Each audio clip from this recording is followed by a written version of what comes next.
Hey, what's up guys, aarava here, and welcome back to an episode of my F1 2021 My Team Career Mode, episode number 49 today for the British Grand Prix in Season 3. If you guys did miss the previous episode, then be sure to go check that one out before you see this one. A very, very nice Austrian Grand Prix, another 300 IQ strategy in the wet, and it was a very good day in the office, and it means we're now on a run of 5 wins in a row as a team. It's not something I don't think we've ever done in my team ever since it came in on F1 2020, nor in any kind of driver or, normal career mode on previous, even older Formula 1 games. This is, levels of, well, quote-unquote domination that we've not seen, but it's not really domination because, it's still mighty close in the championship between myself and Lando NORRIS. So, as I said last episode, very weird vibe that I'm getting this season, We're doing really well, but at the same time, Lando and McLaren and even Ferrari, they're still, close enough to really, make us worry in a way, especially with the R&D chart. They're constantly upgrading as well and trying to keep up with us, so it's keeping us on the toes. But yeah, we're in a very weird, unique position where the last 5 episodes have been all aarava Archer racing on the top step between myself and Mick, and so to that extent, obviously, there's nothing else to do but re-sign Mick Schumacher for the second part of the season, of course, renewing his contract as the contract system works in half and half seasons. Actually, weirdly enough, he actually rejected my first offer because we went a bit too high risk for his opinion in terms of too low on the salary. So Schumacher, having won 2 races now, knows his worth maybe in the team and in the driver market. So we had to go a little bit higher, but we are eventually going to re-sign him for the second half of the season. And as usual, to kick off the second half of the season, we've got the British Grand Prix, our home race, and that means one thing: a special home GP one-off livery, and a rather special one here, as we've got some John Player special vibes with the black and gold, classic from the Lotus days, but here for Coca-Cola Zero, caffeine-free, the livery that we've chosen. So we've got 3 different Coke can liveries that we've gone for. Obviously, the base one that we've had the Coke Zero at Monaco, and now the caffeine-free one. Let me know in the comments below if there's a future special one-off one you want to see me do, and which track and why there should be one at that specific race, and I might end up doing it in a future episode for this season. But we've got the black and gold for caffeine-free Coke Zero, the John Player Special Edition, I guess you could say, because it very much is giving those black and gold Lotus vibes, which I really, really am digging, and hopefully you guys will be as well into the rest of this episode. But we go on through then the activity timeline, the usual thing, kind of try and boost our teammate as much as we can, when we can, with the acclaim and also the training, although there was no focus training here. But to be fair, Mick Schumacher is very highly focused at the moment. Still didn't take a hit to his focus, actually retiring from the last Grand Prix with mechanical failure. Obviously, though, that's just on the stats. I hope that doesn't mean his on-track momentum is lost too much. If it is, that might be a shame. We might need to take, 1 or 2 races to build that back up again, but we'll see. But going into the race weekend, it might just be a harder time for the team in general, not just Mick Schumacher, because both Ferrari and Mercedes bring upgrades. McLaren as well, just about ahead of us on the R&D graph. So we're actually 4th now in on paper, but we're very, very much on top of McLaren basically in terms of like a pixel or so difference on the R&D graph. But Ferrari bringing more upgrades. Obviously, they've been hearing what I've been saying in commentary. They just don't seem to be converting their good qualifyings or what their pace should be in actual reality in the race. So they keep on bringing upgrades to try and rectify that. Maybe this might be the the 5th or 6th time lucky for them. But of course, we've seen so many times that myself and Lando have been keeping so consistent. So it's going to be a question mark of just where everyone places out basically. But it seems like myself and Lando end up being inevitable in terms of being near to each other in the races and scoring, kind of a yo-yo and balance of points. Because even though we've had 3 wins, he's had 2, as I just alluded to earlier. Even though it seems like our team is dominating this season at the moment with 5 wins in a row, we're only 6 points apart, I think it was. So very, very fine margins for the second half of the season after this one. But we have got an overcast Silverstone circuit, shock horror, being Britain, and less surprising is the forecast for even more rain coming later this race weekend on Sunday. Yes, I'm not even joking. There is rain forecast for this race once again. We had a wet race at Austria, and it looks like we may have a wet race here at Britain. To be honest, I would say the amount of wet rain I'm getting thinking my career mode's unrealistic, but if you look at real life in this year's season, 2021, we've actually had quite a lot of wet races compared to previous years. So I don't know, it's somewhat accurate, but also at the same time, it does get a bit frustrating to have, because a wet race, it is exciting, don't get me wrong, if the circumstances are correct. And of course, we've had some great success at Monaco, at Austria, doing these kind of other craziest strategies, going on to the intermediates a bit earlier than most people and trying that gamble to make it work. But at the same time, there's also a big chance on the F1 game, especially sometimes the AI are OP and walk away from you. And especially with me, I don't really actually enjoy the wet conditions. Ironically, we've had some real success this season. It still doesn't mean I actually enjoy driving the conditions. So it's I would have rather a dry race today for the episode, but it is what it is. We can't control the weather in the career mode, but much like we can't control the weather in real life when we watch Formula 1. So we are going to have to get on with it. And right now, though, we have to do the best job we can in the dry, on the slick, in qualifying, and we get through into the top 10 shootout. Schumacher just about gets through, 2/10 away from the drop zone. Not looking that quick, I would say, Mick. So I'm kind of, frustratingly going to say here, I think this is from that DNF last episode, taking a knock to his confidence maybe, and the momentum he had as an AI there. So we might need to try and hopefully build that up in the next 2-3 episodes to hopefully get him back up to performing his best. It also might be a case, to be fair, that the car is struggling around here and I'm doing a better job at dragging the car up, because Ferrari have brought upgrades, Mercedes have as well, and they're looking quick around here, with Ferrari 1-2 in Q2. Russell, again, looking quick. He is really stepping up. He's in form for sure. 2 podiums in a row. Could it be a third? I wouldn't put it past him. We're going to have to see. And McLaren, to be fair, which is good news for us, do look on the back foot as well. Ricciardo got knocked out and Norris down in P7 behind myself. So, it could be quite promising in terms of Q3. Let's see what we do. Now, the first run is actually on a fresh set of soft compounder tyres, because I actually used my worn set in Q2 as a first flyer. So I kind of cunningly saved myself 2 free sets for Q3. Didn't matter though, because as you maybe have seen on this lap so far, a lot of understeer, bit of overdriving, I would say, from myself in the first Q3 lap. I just felt like I was maybe trying a bit too hard to wrestle the car in or brake too late, and in the end that lost me more time than it gained. So definitely gonna have to step it up for the second flyer and try and do a lot better. And the same can be said for Mick Schumacher, who's down the order as well. Saying that, it is mighty close, but of course Mick Schumacher was, at the sharp end on the front row quite a few times the last couple of episodes, so wanting him to do a little bit better. But for us, we have a lot of time to find. I know I can find it though, because I literally knew where I was losing the time as I was losing it basically on that first flyer, which was even more frustrating. Already gaining about 3.5 tenths as we now cut on to the end of the lap. A further 2 tenths gain in Maggot and Beckett's. Carlos Sainz has gone quicker of all. The 2 Ferraris are looking quicker, I must say. I think they're 1-2 at the moment. Schumacher down to P8. Russell up into P6 now, splits the 2 Red Bull cars. We've gained even more time now through the last few corners. 1 second gained.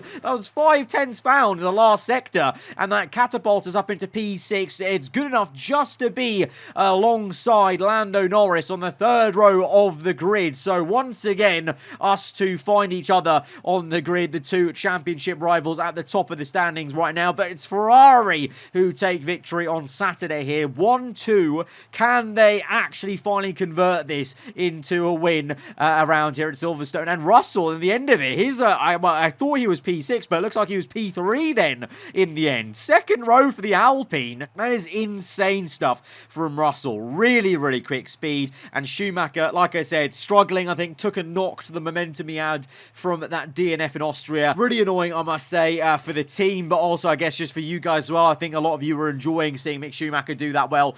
So hopefully kind of bounces back a little bit maybe in the next episode or 2. But we go to the grid then knowing there is rain on the way. I don't know for how much, so we're going to have to see what the strategy screen says, but it's another wet start here in the career mode.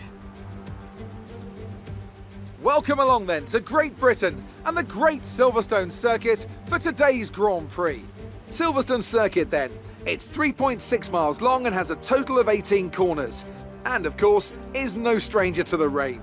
There won't be any DRS available in these conditions, but the Wellington and Hangar Straights are still good opportunities to tuck into the slipstream and make a pass. Anthony Davidson also joins me in the commentary box today. Let's have a chat about McLaren. What do you make of their performance so far this season? Well, the atmosphere within that team seems very positive at the moment. Everyone seems like they're in great spirits and having a lot of fun doing what they do, and that's definitely contributed to the performances we've seen. It's time to take a look at our starting grid for today's race. An immense lap from Carlos Sainz yesterday puts him in pole position, and it's Charles Leclerc in P2. As we continue through the rest of the grid today, we have Russell, Bottas, Lando Norris, the owner driver, Fernando Alonso, Verstappen, Mick Schumacher and Esteban Ocon, Ricciardo, Tsunoda, Pierre Gasly and Stroll, Eilert, Mazepin and Guan Yu Zhou, and Antonio Giovinazzi, Matsushita, Hamilton, Latifi and Christian Lundgaard. It's almost time for those 5 red lights to go out. Then let's see who can prevail today. So it's my worst nightmare when it comes to a race on the F1 game. We've got rain for the entire race. To be fair, last episode we had rain the entire race, but there was at least a bit of inkling of hope of maybe a dry period. This one is a categorical guarantee of rain the whole time, but it is going to get towards intermediates at the end, apparently, with those with that change of icon on the session forecast. So is there maybe scope again, dare I say, to try another early pit stop for intermediates? This time, you know, there's no counting on a safety car, but a safety car does, you know, often come out if there's a car stricken or whatnot more often in this game now. So if there is one near enough to about the halfway point of the race, I would say we go for it again and try to go to intermediates, because that seems to be the motive, the way to go about it, especially because, you know, there's just more grip. Doesn't matter if the AI don't do it or not. In terms of myself as a player and you guys as well, you find more grip if you go into intermediates a little bit earlier, even if it looks still quite wet. So I don't know, we'll see.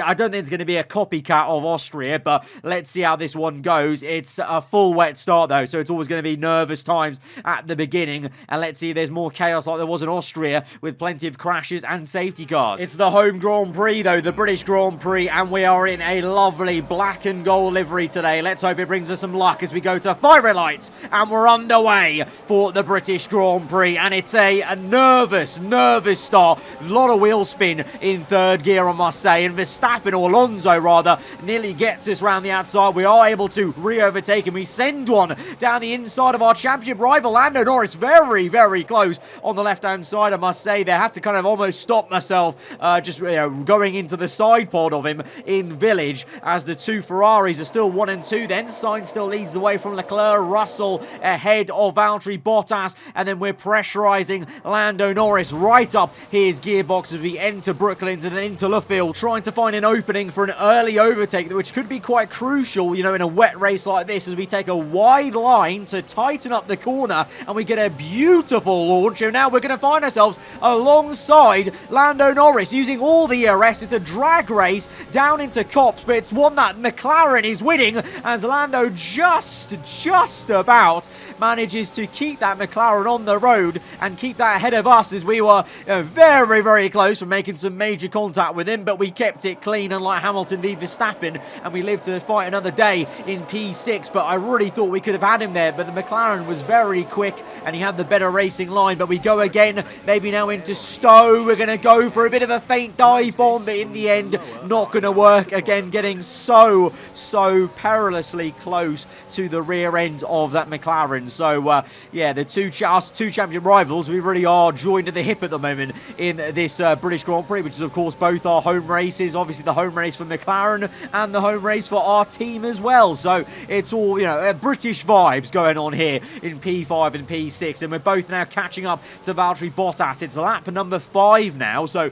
not much happened after lap 1. I'm not going to lie, Lando got away from us for a little bit, but now we're gaining back on him and we're having another chance now, another look maybe towards Copse, but this time the McLaren, deploying a lot of ERS maybe, is able to keep us at bay. We just can't make any inroads on the inside or outside into Copse. We're getting such a great exit off Luffield, but after that the McLaren's actually too good in a straight line. Maybe that's to do with their upgrade that they brought this weekend. As Fernando Alonso is going slow, and it's going to be back-to-back retirements for the Spaniard in the white Red Bull racing car, as Alonso's out of the British Grand Prix. We get another good launch, but horrendous timing. Alonso brings out the virtual safety car. I thought, you know what, I thought that time we may have got it. I know that's easy to say because we just got stopped by the virtual safety car, but you know how it is. I reckon we would have overtaken him if it wasn't for that virtual safety car. But we're going to make up for it because we're so close to Lando at the virtual safety car beginning. We can get right up his gearbox, and you can see we've got so much delta time left, and so we use that to good effect. We almost have a bit of a wobble, but we now send one down the inside immediately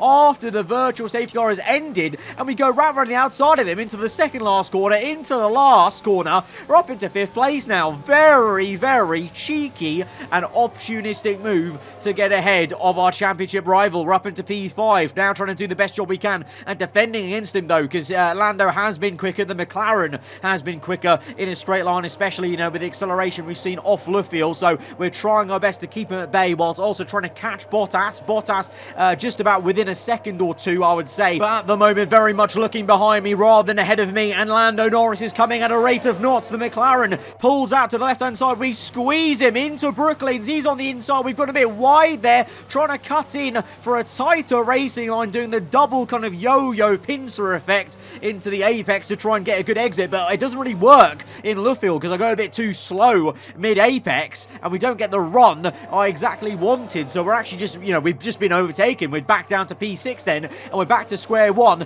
Verstappen also now very much within striking range, maybe about a second, and then a further second behind is Mick Schumacher. So yeah, it's tough goings. Our car definitely isn't performing that well around Silverstone. I've got to say, you got to look at where Schumacher is as well. He was so much quicker in previous races, and then I'm struggling. You know, we overtook Lando because of that cheeky overtake under the virtual safety car, or outside the virtual safety car. So, you know, in terms of pure pace, I can't actually overtake him, you know, on track, fair and square, as now Yuki Tsunoda there is going to be out of the Grand Prix, parks up in the AlphaTauri, so another DNF for him, back-to-back, along with Fernando Alonso, and that causes the safety car, the full-core safety car this is, for the first time in this race. So, interesting, because I'm not going to lie, it's lap 12 here, and, you know, halfway through this race is lap 13. It's looking, you know, somewhat drier, and I'm struggling on the full wet, and I wonder if I'm struggling because technically we would do better on inters. I asked for a weather report, and my engineer says he's not sure. It's kind of, you know, he feels like maybe the full wets are better right now, but it's, you know, it's getting there, it's drying out. So I think, let's go for it again. Third time lucky. Monaco, Austria now. We're going to do it again. We're going to roll the dice, and we're going to go on to intermediate. Is it even really rolling the dice? I think Jarno Opmeer in F1 Esports showed us it's not even rolling the dice. It's really actually just using the game mechanics and the fact that on this game, even though it may be full wet tyres for the AI, I think you as a player can do better in the intermediates. Jarno showed that in the esports series as well, obviously. And I thought that. That's what I was thinking in the cockpit. I thought I was feeling so bad on those last couple of laps from, you know, lap, I would say 7 to 11, when I was trying to catch, when I was trying to obviously keep Lando at bay. I was feeling so, you know, so poor in the corners that I felt like maybe it's because my car needs the intermediates. The AI, they're the AI. They're overpowered sometimes, especially in high-speed corners and in the wet. They're doing their thing on full wets, but I could be quicker on the intermediates. So that's why we've come in again early under a safety car, so free pit stop again. So a P14 now at the moment, but we close back up to everyone, and everyone ahead of us on full wets will come in eventually for the intermediates, because it is getting to inters eventually, even though my engineer does not agree with me right now that we should be on intermediates. So let's see how this restart goes. And on the restart, oh, Carlos Sainz, he's in. Leclerc continues on though, but Sainz is in. Verstappen continues on the full wet. Ocon as well, Gasly, Ricciardo, Stroll, Hamilton. But you've got Sainz, Russell, I think Bottas there, Lando Norris crucially as well, our championship rival, our teammate even, Mick Schumacher, he's in. They've all come in straight away. Oh, once the safety cars come in for the intermediates, what a disaster, what a howler for all those guys, because they may as well have just come in under the safety car and saved themselves the bother and got a free pit stop. Now they're going to be so far behind in terms of they've lost now a whole pit stop on top of that. You know, they didn't even get a chance to try and pull away a bit from me before making their first pit stop. So now here we are then. We're up into P9 already, trying to go around the outside, banging tyres with our fellow Brit Callum Ilott in the Aston Martin. Much improved the Aston Martin, I must say, but the intermediates are working. It is time for intermediates. I mean, now the AI are in, so you definitely know it's time for inters. So we're now just, it's a job about trying to catch up to all these guys. We now catch up to Hamilton and Stroll. Hamilton is in, but Stroll is not. Hamilton, Ocon and Leclerc, they're all in, but it looks like Stroll and Verstappen, yeah, Verstappen, who just set the fast lap of the Grand Prix, he stayed out as we're having a very loose rear end. It may be intermediates, but it's still very treacherous out there around Silverstone. But yeah, Verstappen and Stroll, they've stayed out on full wets, along with Callum Ilott. So these three, are they trying a bold strategy of trying to get to the end on the full wets and trying to just keep track position? Because I don't know how how well that's going to work, but it does mean I actually have to actually overtake Stroll and overtake Verstappen today if I want to win this Grand Prix. It's not a guaranteed booked in thing. So here we are then, purple first sector, trying to outdo Verstappen's purple lap right now, but finding it tricky to get the Aston Martin in a straight line. Stroll doing really well. We go for the move down the inside. Oh, Stroll! What has he done? Stroll's brake checked us back into Beckett. I wasn't even actually attempting an actual overtake. As I said, I was actually just looking to maybe slot in behind him into Maggots and then maybe get him in the middle of the corner, or on this straight, as we're now trying to re-overtake Callum Ilott. But we've got front wing damage. We're gonna have to come in again and pit in for the front wing change, and then get a new set of intermediates at least, but a front wing change nonetheless, and also a whole extra pit stop. And this is one of the longest pit stops in the entire calendar. This is such a slow pit lane, but I don't know what that was from Lance Stroll. I think it looked like he just dabbed the brakes and went down a gear as we enter Maggots and Beckett. Now, fair play, he's on the full wet, so maybe the grip wasn't there. But at the same time, I really was not expecting that much slower into that right-hander, because it's such a fast corner. You think you have the downforce to kind of counteract the tyre, maybe not having the grip, but it took me completely off guard. I would say it is a racing incident. It's not Stroll's fault, really, to be honest, but, massively annoying at that situation, because we're now down in P50, P20 now. P20 by the time we come out the pit lane, and we're now overtaking the Haas of Christian Lundgaard. So this race for us has been completely flipped on its head. 1 moment ago, I was talking about chasing after Verstappen for the race win.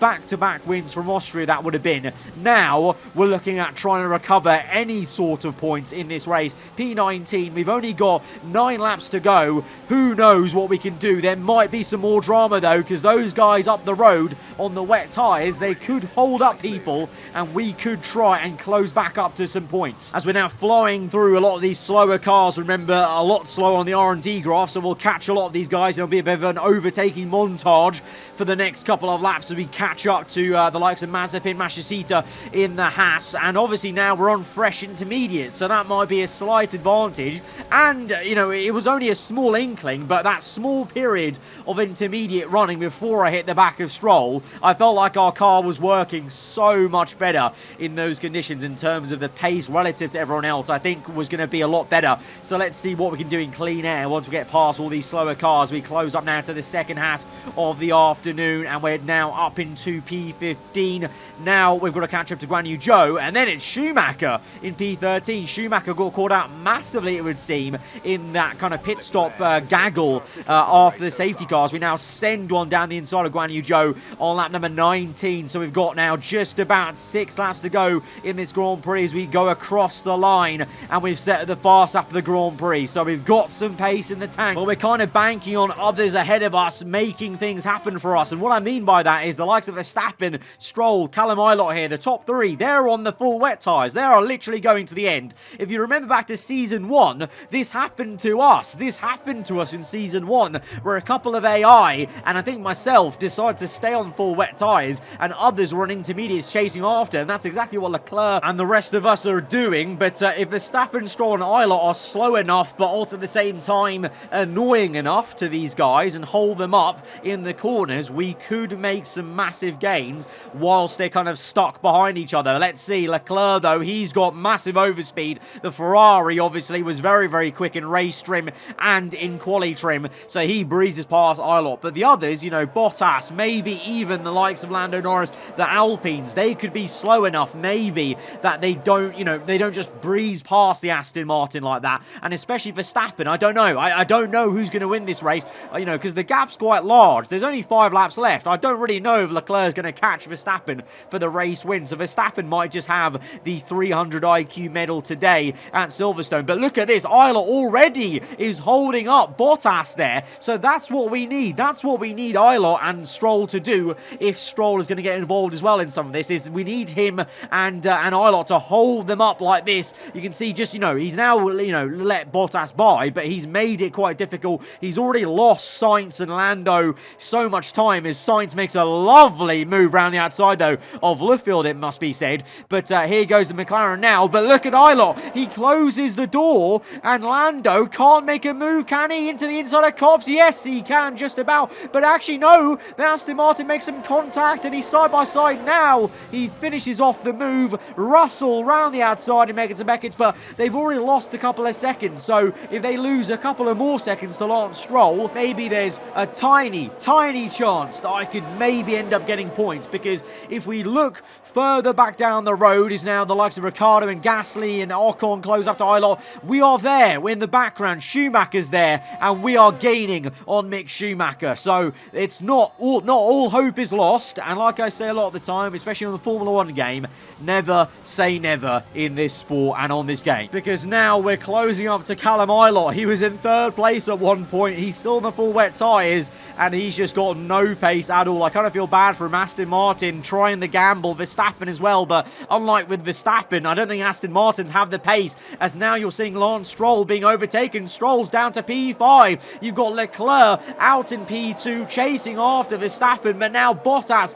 has been released. Russell's through. Carlos Sainz is going through as well now into turn 1. That's going to be very, very close, as look at them drifting through turns 2. Russell getting the tail out there a little bit, and Lando Norris is still stuck behind Lance Stroll. And for him and every car behind him, every corner that they're being held up by Stroll, that's more time for me to close up. As we now see on lap 24, Verstappen is now being closed up by Leclerc. Leclerc actually might do this. 1.3 the gap is now. Oh my heavens! The McLaren tried to go for a move. He pulled out to make the move on Stroll and almost lost the back end in a straight line. It is still very, very tricky out there, and Stroll is still ahead of all these guys. So this is a massive win for us. There's 4 cars here that are losing, you know, so much time every corner. Still, they're still not overtaking. There's now Ocon is the one that goes down the inside. Lando's been overtaken by the Alpine rather than overtaking Stroll, as we now go for a move on Schumacher, and we're through up into P12, and we carry on because just up the road we can see in the distance this happening. Stroll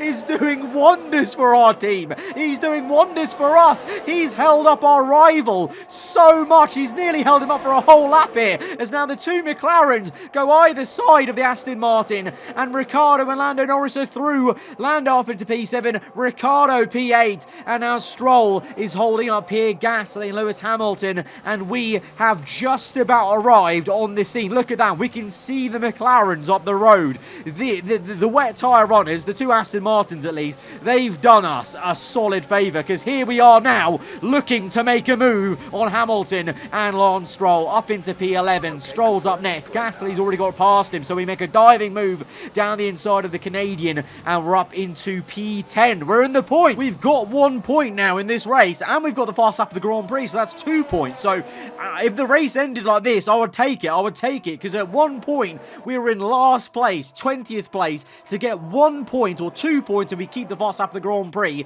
I think that's massive, massive damage limitation, considering the fact that we've got lucky that the fact that Lando's only up in P7, and there's so many of the cars that are ahead of him, and he's got no chance to overtake them, I don't think. And we're here now on the last lap of the Grand Prix. You would have seen just before there, Leclerc is half a second behind Verstappen. Is he going to do this? Is the Ferrari going to win this race on the last lap of the Grand Prix? And can we get Pierre Gasly on the last lap for P9, which would make it 2 points on the road and an extra point for the fast lap of the Grand Prix, which we still have, but there may be others setting one at this moment in time, as Leclerc goes for the move. He swings round left to right, goes for the dive, down the inside of Cobbs, Verstappen on the outside, and Verstappen is just about going to hang it on the road, but he has to concede the position as we now go down the inside of Gasly and make a similar move to the one Leclerc just made, and we're up into P9, but it's going to be the Ferrari that wins it on the last lap of the Grand Prix. What an ending this is,